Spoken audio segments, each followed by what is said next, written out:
Fox News had to do a segment where they broke some scary news to Trump about the state of things in Texas. And I'll just play this segment for you because they break down a lot of the context I would have otherwise explained to you about Trump coming out after Tallarico got the nomination for Senate in Texas. And just understand, it would be one of the biggest moments in opposition to the Republican Party in a very long time. And to Trump, it would be the epitome of backlash to Trump's Republican Party if a Democrat, Tallarico, won senator in Texas. So they're terrified. And they want to believe, there's no way a Democrat's going to win in Texas. But they had to bring on someone to go, it could happen. But because of that and the panic related to it, Trump is going, all right, the two Republicans who are supposed to go to a runoff, I want to endorse one of them and the other needs to drop out, because if y'all keep fighting each other while Tallarico's uniting his base, then we're going to get thumped. The heat is on in Texas as the fiercely contested Republican Senate primary heads into a runoff. Senator John Cornyn fighting off a challenge from AG Ken Paxton. The winner will face off against Democrat candidate James Tallarico. President Trump teasing this on Truth Social: I will be making my endorsement soon and will be asking the candidate that I don't endorse to immediately drop out of this race. Is that fair? We must win in November. Karl Rove, former White House Deputy Chief of Staff, also a Fox News contributor, is here this morning. Karl, good morning to you and welcome. Good morning. First up, so President Trump says he will endorse a candidate soon. Senator John Cornyn making it clear just how much is at stake with that decision. Listen. There's only one person on the planet who knows what President Trump's going to do, and that's him. Certainly, I talk to the president on a regular basis. He understands what's at stake.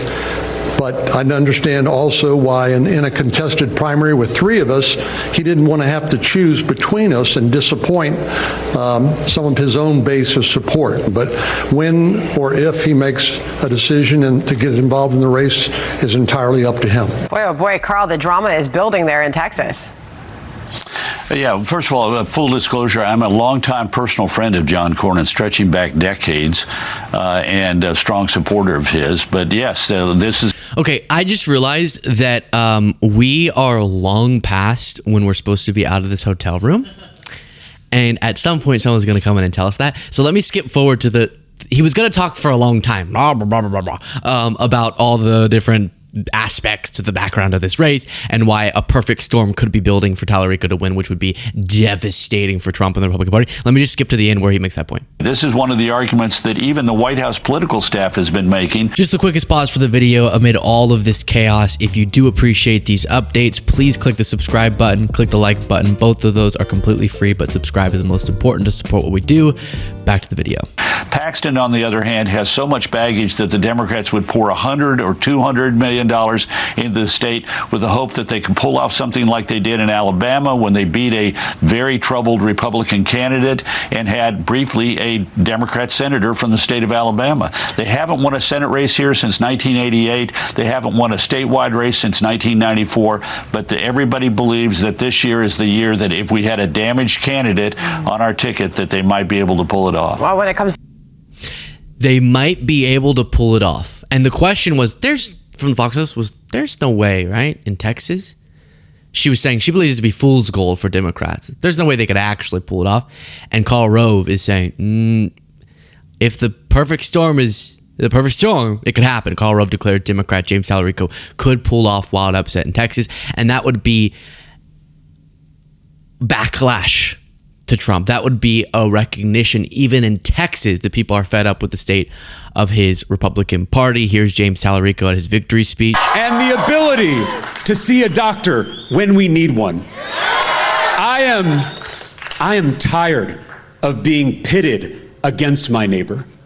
I'm tired of being told to hate my neighbor. It's been more than 10 years of this kind of politics. Politics as blood sport. Politics as trolling and owning.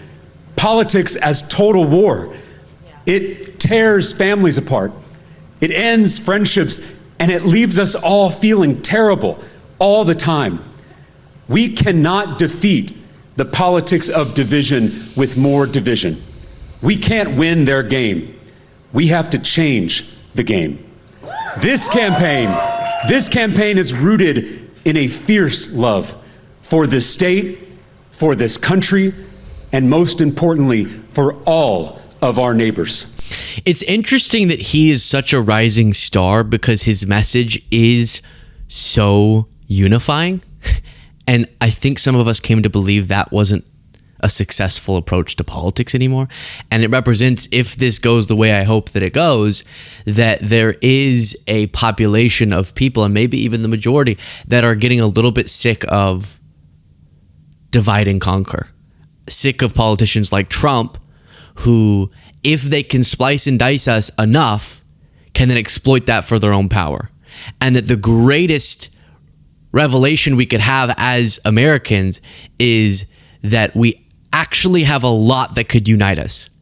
And that the most powerful and wealthy see us being divided over all of these different issues, sometimes very random culture war issues, as a way to keep our eye off the ball and to not realize how collectively as Americans and how the working class has been screwed over by a broken system.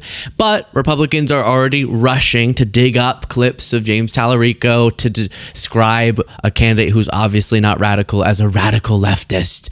And this is one of the examples. Our southern border should be like our front porch. There should be a giant welcome mat out front. And you notice how the clip gets cut off there? There should be a giant welcome mat on the front, or on the front, out front.